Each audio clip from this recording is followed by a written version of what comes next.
우리 김포시는요, 삼면이 강과 바다로 둘러쳐져 있습니다. 그래서 서울에서 큰 강 한강이 내려오고요. 이 앞에 강은 좀 이따 말씀드리고, 강화와 마주보고 있는 강화해역, 짠물이 흐른다에서 영하라고 표현합니다. 여기 흰색으로 되어 있는. 네. 그리고 이 앞은 이 삼면이 강과 바다로 뚫려쳐져 있는 반도. 그러다 보니까 옛날부터 굉장히 많은 포구가 발달이 되어 있었어요. 약 21개의 포구가 있었고, 현재는 유명한 강화와 마주보고 있는 대명포구, 한강 쪽에는 일산파이를 마주보고 있는 전류리 포구만 명맥을 유지하고 있습니다. 자, 여러분들 이 앞에 강 궁금하시죠? 여기는 여러분들 서울에서 오셨으니까 서울의 큰 강 무슨 강? 여기가 한강이에요.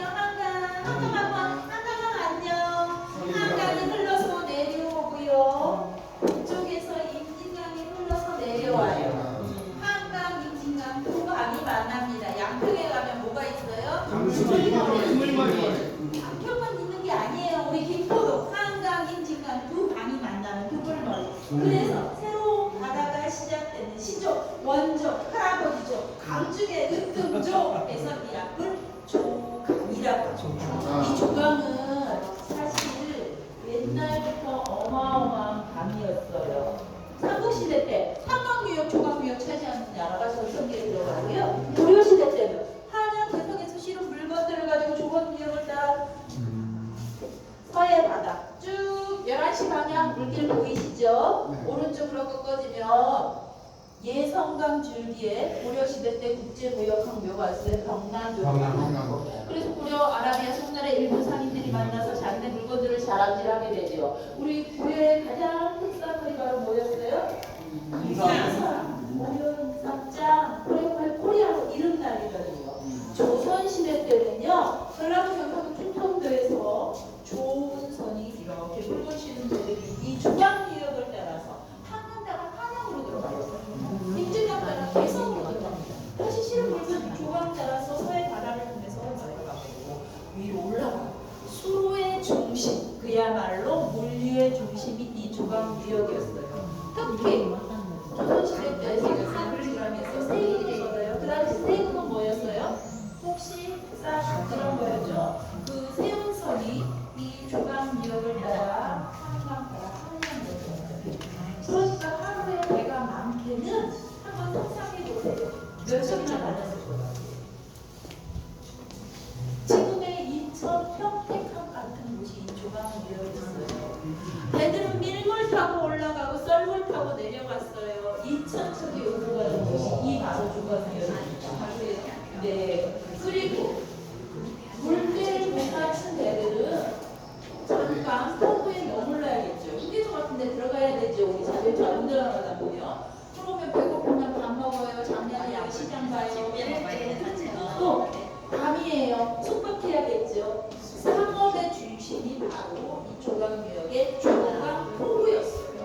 네, 그래서 하루에 500차나 정박을 했었던 곳이 이곳이었어요. 그 예전에 그런가 그야말로 조강은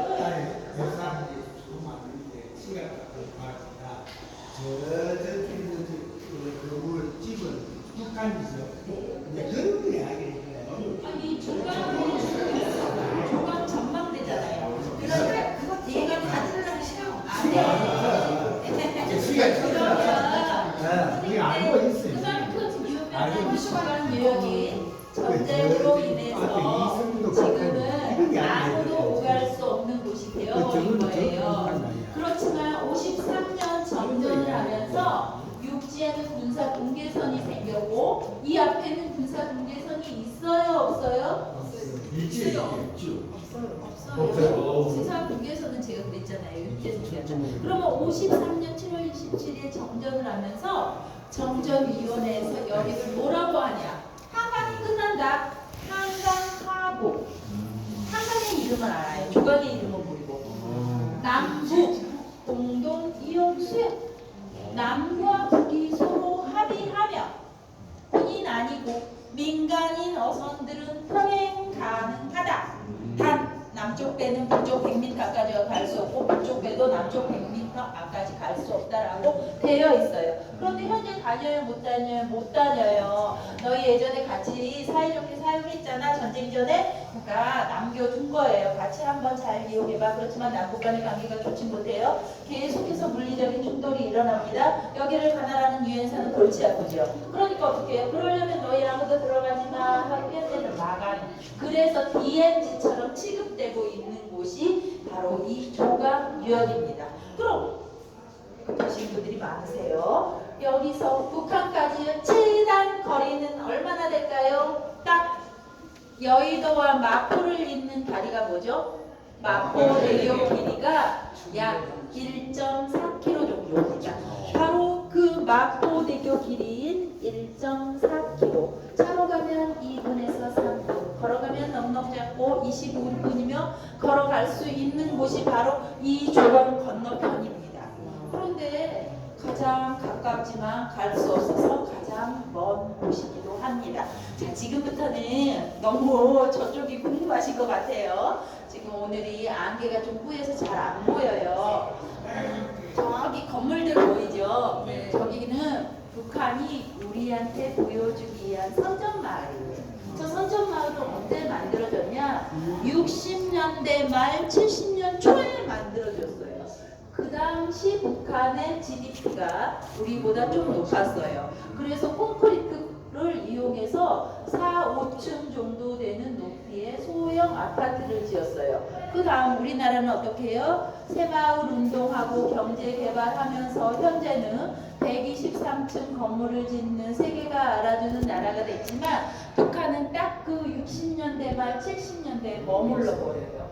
그러다 보니까 더 이상 저기가 발전이 안 됐던 거죠. 그래서 예전에는 사실 사람들이 살지 않았어요. 그야말로 선전마을.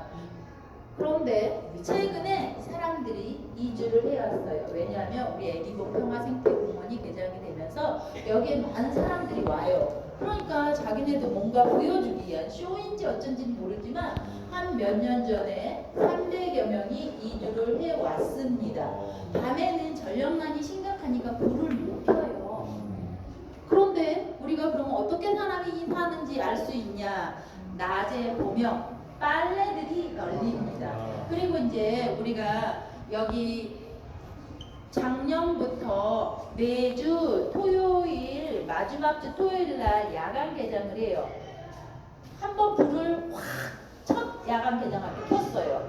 그 소식이 저기까지 갔는지 저기도 저 마을에 불이 환하게 켜졌어요. 그런 식으로 뭔가가 지금 우리한테 보여주기 위한 행동들을 하고 있고 저기에 사는 사람들은 주로 농민들이에요. 그래서 저런 주택을 농촌 문화주택이라고 합니다. 네. 그리고 이제 다 수공으로 농사가 이루어져요. 쟁기질 하고 직접 손으로 모내기 하고 나수로 벼 베고 겨울에는 난방해야 되니까 주요 교통수단이 자전거나 달구지예요. 달구지에다가 땔감들을 많이 싣고 가는 모습도 있고 벼 끝난 다음에는 낙곡 죽게 하는 모습들도 우리가 관찰할 수 있는 게 바로 저기 선전마을이에요. 그 선전마을 한 가운데는 하얀 탑이 있어요. 이따 가서 망원경으로 보시면 그게 영생탑이에요.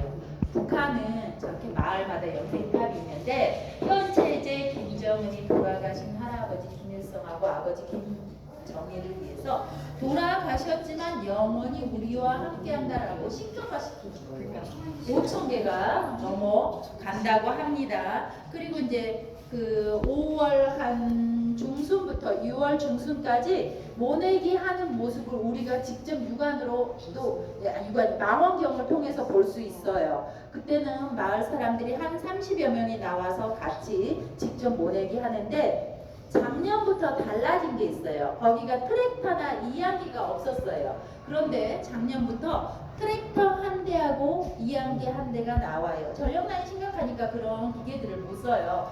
그런데 트랙터는 보통 모판 갖다 주고 벼 베며 벼를 탈곡장으로 이동할 때 사용하고 이양기는요 낡았는지 이양기가 가면 사람들이 따라가면서 다시 모를 심어요. 그러니까 보여주기 위한 거. 사람들이 손으로 직접 모내기도 하고 병행을 하는 거예요. 원래는 사람들만 보내기를 하다가 여기 애기 보면 사람들이 많이 오니까 우리도 이안기 있어 이런 식으로 보여주기 위해서 이안기도 갖다 놓고 했습니다. 그리고 요즘 최근에 오물풍선 많이 넘어왔었잖아요. 그래서 우리나라에서 너희 그러면 안 돼, 우리 대북 방송 할 거야 이제 했죠. 그러니까 쟤네들도 어떻게 해요? 확성기를 설치했는데 그 위치가 어디냐? 여기 앞에 보시면 바로 앞에 툭툭 튀어나온 곳이 쌍마고지예요. 북한 군인 1소대 약 40명이 주둔하고 있습니다. 저기는 복무 기간이 길어요. 보통 8년에서 10년 정도 됩니다. 우리나라 군인들은 현재 월급 받지만 저기는 자급자족해야 돼요. 그래서 저 쌍마고지 옆으로 농부지예요. 군인들 농부지. 그 논 뒤로 산이 있어요. 거기가 도봉대산인데 이 왼쪽에서 봉우리 하나, 두 번째 봉우리에 뭐가 있냐? 북한에서 최근에 설치한 대남 방송을 하기 위한 확성기가 한 3주 전에 설치가 되어 있습니다. 아직 확성기 작동은 안 하는 것 같아요. 자, 그리고 요 가운데 보시면 마을이 하나 있고 그 옆으로 이렇게 삼각형 좀 나무가 없는 산이 하나 있어요. 저기가 채석장이에요. 그 채석장 밑에 한 4분의 1 지점 양쪽으로 북한군 초소가 있어요. 2인 1조로 우리를 경계 관측하는데 북한군 하면 왠지 왜소하고 키도 작을 것 같지만 또 보여주기 위해서 굉장히 건장한 군인들을 데려다 놔서 거기서 우리를 이제 보고 있는 모습을 망원경 통해서 보고 있어요. 그리고 우리도 그 아까 저기 조간 전망대 3층에서 우리 해병대가 24시간 초음파 탐지기 자동 센서로 북한을 경계 관측하고 있습니다. 자, 그리고 이제 북한 그 산 능선을 보면 황토길이 있어요. 그것은 우리나라 같은 경우는 보통 굴레길 하지만 북한은 군사용이에요. 일본 좋은 황토로 되어가지고 누가 밤새 밟고 가면 발자국이 찍히겠죠. 발자국 모양이나 방향 등을 보고 밤새 무슨 일이 있었는지 알아보는 흔적선입니다. 그 또 흔적선을 두고 그 앞쪽 옆으로는 고압 전류선이 흐르는 전봇대 같은 게 있어요. 전력난이 워낙 심각하니까 항상 전류를 흐르게 하지는 못하고 그럼 어떻게 할까요?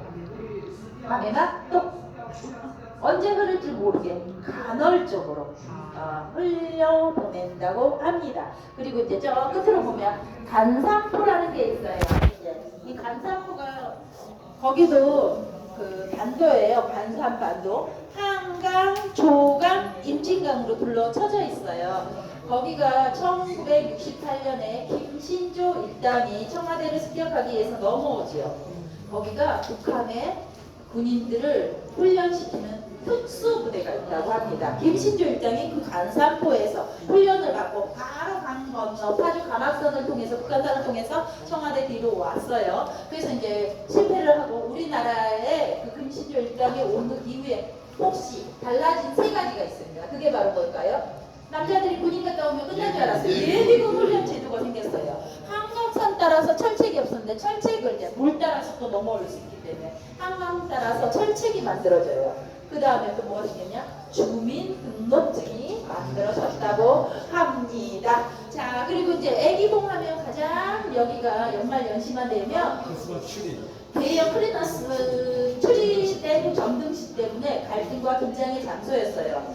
그런데 이제 여기 불을 켜면 약 24km 정도 떨어진 곳이 시내 개성시예요. 여기가 북한 지형보다 더 높아요. 여기가 194고지 서부전선 최대 격전지였습니다. 근데 이제 그 불빛을 피면 개성까지 번쩍번쩍 비치니까 자기네는 마을에 불도 못 켜고 개인 집도 불도 못 켜는데 우리는 마을마다 가로등 켜죠. 장식 구조물까지 번쩍번쩍 불 켜죠. 이야, 너희가 그렇게 점등식 하는 것은 우리 북한 인민을 위협하는 행위야. 너희 점등식 하지 마. 너희가 점등식 할 때는 우리는 너희를 정조준하겠다. 협박 이어했어요. 그럼 우리는 뭐라고 해요? 아니야, 그게 아니야. 우리는 연말연시 맞이해서 하나님의 사랑과 평화를 멀리 알고 싶어. 그런 생각이 다른 대화가 돼요? 안 돼요? 안 돼요. 그러다 보니까 서로 갈등 긴장하고 그러면서 어떤 애는 점등식하고 어떤 애는 못하고 하고 못하고 계속 반복해요. 2014년에 그 철탑이 노후가 됩니다. 안전진단에 들어갔는데 D등급 받았어요. 그래서 철거를 하게 됩니다. 철거를 하면서 재탄생이 돼요. 뭘로요? 이전에는 우리가 시각적으로 보는 불빛이었다면 이제는 소리로 듣는 평화의 종으로 재탄생이 됩니다. 저 위에 가면은 김보시 애기고 평화의 종이 있어요. 그 종을 만들 때 바로 이 대형 크리스마스 철탑 제거한 철하고 2018년에 BMG 철책선 많이 철거했어요. 철거한 철하고 6.25 전사자들 위에 발굴할 때 탄피 혈모들이 나왔어요. 그런 것들을 다 수거해서 녹여서 종을 만들 때 같이 만들게 되는 분이 김보시 평화의 종. 그 종은요, 우리나라의 종의 대가 바로 무형문화재이신 원강식 주철장님께서 주조를 하셨고 그분의 종소리를 우리 대한민국 국민들 다 들어보셨어요. 무슨 종이요? 제야의 종이라고 종로 고신각종. 원래 진짜 고신각종은 조선시대 때 만들어졌고 굉장히 위험이 있으니까 현재는 국립중앙박물관에 보관이 되어 있는데 제야의 종을 치려면 배용이 필요했겠죠. 그래서 만든 종이 지금 현재 고신각종이에요. 그 종을 만드신 분이 바로 우리 김보시 평화의 종을 만드셨고 그리고 그 종을 디자인할 때 또 특별하신 분이 참여를 하셨어요. 바로 한국전쟁 때 유엔에 속한 16개 나라들이 우리나라에 군사적인 지원을 해줘요. 그 중에 한 나라가 영국이에요. 영국군으로 우리나라 한국전쟁 때 참전을 했던 군인이 바로 복무기간이 끝나고 자기 나라로 돌아갔어요. 영국 군인이었던 아널드 슈왈츠만이라는 분. 근데 자기 나라로 돌아가서 디자이너가 된 거예요. 대한민국 김포시에서 평화의 종을 만든다는 소식을 듣고 아 그래 내가 그때 참전했었는데 그럼 내가 가진 재능을 모아겠다 해서 디자인할 때 같이 참여를 했어요. 그래서 평화의 종을 매달고 있는 모습을 보면 어떤 모습이냐? 뭐예요? UN 마크 아래 평화의 종이 달려 있게 됩니다.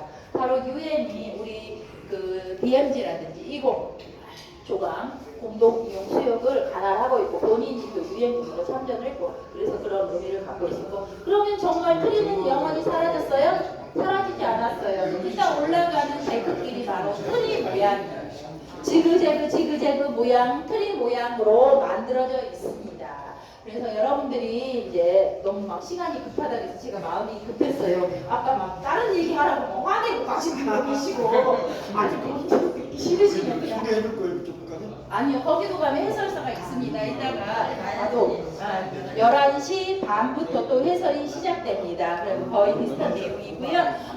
여기 건물을 건축하신 분이 굉장히 유명하신 분인데 자연을 훼손하지 않고 주변 자연과 조화를 이루면서 내가 원하는 곳 어디든지 갈 수 있게 사방팔방으로 문이 열립니다. 소통이 공간이에요. 그분은 건축을 건축하면 안 되지만 그 건축의 완성 문화를 하시는 분들이 그렇게 아실 것 같아요. 사람과 시간이 시간은 계속 흘러요. 예전의 남북 간의 관계하고 현재의 관계가 조금 누군가 그 희망의 발자국을 한 발자국 나아가고 한 발자국 나아가다 보면 언젠가는 진정한 한반도의 평화가 오지 않을까 생각하면서 여러분들도 이 흐르는 강물 정말 이 아름다운 풍가 그렇지만 자연은 아름답지만 우리 남북 간의 관계는 아직 아름답지 못합니다. 그래서 이 아름답게 만들어가면서 강물은 유연하게 흘러요. 이 유연하게 흐르는 강물을 통해서 우리가 가지고 있는 사고들도 조금씩은 유연하게 바뀌어서 언젠가는 우리가 희망하는 한반도의 진정한 평화가 오기를 희망하면서 저의 해설은 여기서 마치도록 하겠습니다.